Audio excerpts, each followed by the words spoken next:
हर कोई कहता है कि हम लोगों को हर रोज पोर्टफोलियो नहीं देखना चाहिए, लेकिन मैं तो हर रोज पोर्टफोलियो देखती हूँ अपना म्यूचुअल फंड का। कल कैसा मार्केट कर किया है उसके हिसाब से आज की मुझे कैसी एनएवी मिली है और आज मेरा कितना प्रॉफिट गया है या लॉस गया है वो तो मैं हर रोज देखती हूँ, क्योंकि क्यूरियोसिटी सबको होती है। हम सबको ऐसा लगता है कि हम लोगों को देखना चाहिए, लेकिन बहुतों को बोलते हुए सुनिएगा कि नहीं, हमें हर रोज पोर्टफोलियो नहीं देखना चाहिए। तो मुझे ऐसा लगता है कि उनका कहना ये है कि पोर्टफोलियो ना देखे, उससे हम लोगों का पैनिक बढ़ेगा। पोर्टफोलियो अगर हर रोज देखते हैं, उससे अगर हमारा पैनिक नहीं बढ़ता है और हम कोई गलत डिसीजन ना ले, तो हम लोगों को कोई प्रॉब्लम नहीं। हर रोज हम लोग पोर्टफोलियो से देख सकते हैं, एक बार नहीं 10 बार देख सकते हैं। इससे क्या होता है, जो लोग पैनिक कर जाते हैं वो लोग डाउन ट्रेंड में अपना पोर्टफोलियो रिडीम कर लेते हैं। इसी के चलते बहुत कोई कहता होगा कि पोर्टफोलियो ना देखे। पोर्टफोलियो देखने से कोई प्रॉब्लम नहीं होता है। मैं हर रोज पोर्टफोलियो अपना देखती हूँ। कल का भी मैंने भी चेक किया आज सवेरे होते ही। मेरा तो जीरोधा में अकाउंट है, तो 6 बजते ही मुझे मन में ऐसे होने लगता है कि देखे कि कल का मार्केट क्या किया है। तो कल अच्छा खासा मार्केट मिड कैप का अच्छा रहा, तो अच्छी खासी प्रॉफिट मेरी भी हुई है। चढ़ी है मार्केट तो प्रॉफिट भी चढ़ा हुआ है। और अब चलते हैं ट्रेडिंग के लिए। देखिए, ट्रेडिंग में हम लोग जो ट्रेड करते हैं हर रोज का, किसी का देख के सुन के हम लोग अगर ट्रेड करें तो प्रॉब्लम हमको होना ही है, फंसना हमें है ही है। क्यों? क्योंकि मैं जब पहले ट्रेड किया करती थी तो टीवी पे जो भी आकर के एक्सपर्ट्स हम लोगों को बोला करते थे कि हाँ, ये वाली कंपनी अच्छा कर रही है, इसका क्वार्टर अच्छा आया है, क्वार्टर का रिजल्ट बहुत अच्छा आया है, तो आगे इसको होल्ड करके रखिए, अच्छा खासा इसका दिख रहा है कि प्रॉफिट होने की चांसेस हम लोगों को बहुत ज्यादा है। तो ये सुन के मैंने बहुत बार अपने ऐसे ही स्टॉक्स मैंने पिक कर लिए थे, लेकिन जो मैंने उसमें झेले हैं फिर उसमें मुझे एकदम तोड़ के रख दिया।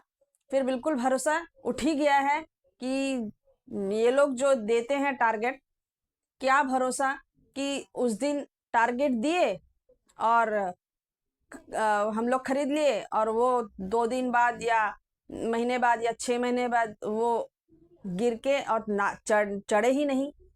बहुत बार ऐसा होता है कि हम लोग ले तो लेते हैं लेकिन फंस जाते हैं। इसीलिए कहीं से भी किसी के कहने से आप कोई स्टॉक्स ना ले। मेरे साथ बहुत बार हो चुका है, इसलिए मैं ये कह रही हूँ।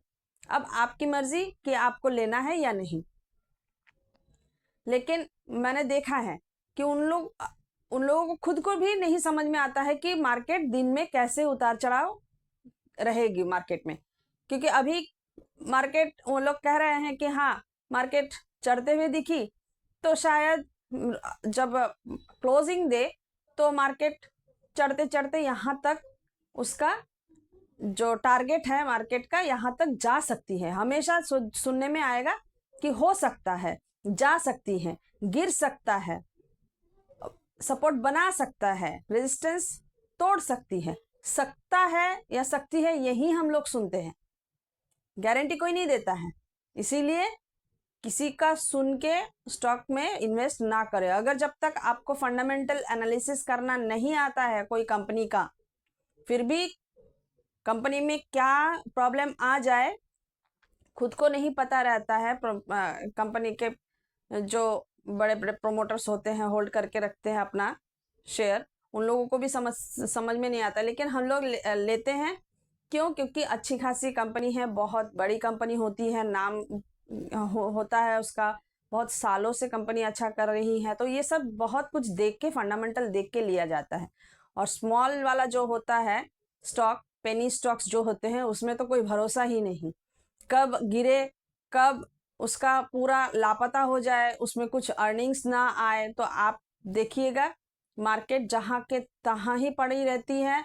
मार्केट में उस स्टॉक का जो वैल्यू है और उसके बाद उसका कोई ग्रोथ नहीं होता है, तब हम लोगों का पैसा बुरी तरह से फंस जाता है। और इसी में फंस के बहुत कोई यही सोचता है कि पैसा डूब गया तो भले ही जितना बचा है उतना तो निकाल ले और अपना लॉस बुकिंग कर लेते हैं। ऑब्वियसली स्टॉक्स का कोई भरोसा नहीं है, क्योंकि सिंगल स्टॉक होता है, सिंगल कंपनी पे पैसे लगाए जाते हैं, तो उसमें हम लोग रिस्क नहीं ले सकते। जितना पैसा बचा है भाई उतना तो निकाल ले, बच जाए उतना। क्या पता डीलिस्ट हो गया तो कंपनी ही चली जाएगी और मेरा पैसा भी डूब जाएगा, जैसे मेरे साथ हुआ है। गीतांजलि का मेरे शेयर्स वो डीलिस्ट हो गई और वैसे ही मेरे पैसे 4,000 के करीब अभी भी मार्केट में पड़े ही हैं, उनके पास ही होंगे, वो घूम रहे हैं। भले ही मेरे पोर्टफोलियो में वो स्टॉक्स दिखती तो है, लेकिन मैं ना सेल कर सकती हूँ ना बाय कर सकती हूँ। तो इसीलिए पेनी स्टॉक्स या छोटे कंपनी के स्टॉक्स ना ले, बड़े बड़े कंपनी के स्टॉक्स लेके रखे, एटलीस्ट भरोसा तो रहे कि ना चढ़े भाई, लेकिन वो एकदम डिलिस्ट तो नहीं होगी, मेरा पैसा पूरा डूबेगा तो नहीं। इसीलिए स्टॉक से दूर रहने के लिए हर कोई कहता है, और मेरा भी मानना है कि स्टॉक से दूर रहिए, एकदम बिंदास होके अपना म्यूचुअल फंड में डालिए। पैसा आज नहीं तो कल बन ही जाएगा। इसीलिए बहुत अच्छे से इन्वेस्ट करते रहिए, थोड़ा थोड़ा करके म्यूचुअल फंड में, देखिएगा पैसा एक दिन बन ही जाएगा। इतना ही रखते हैं आज। टाटा।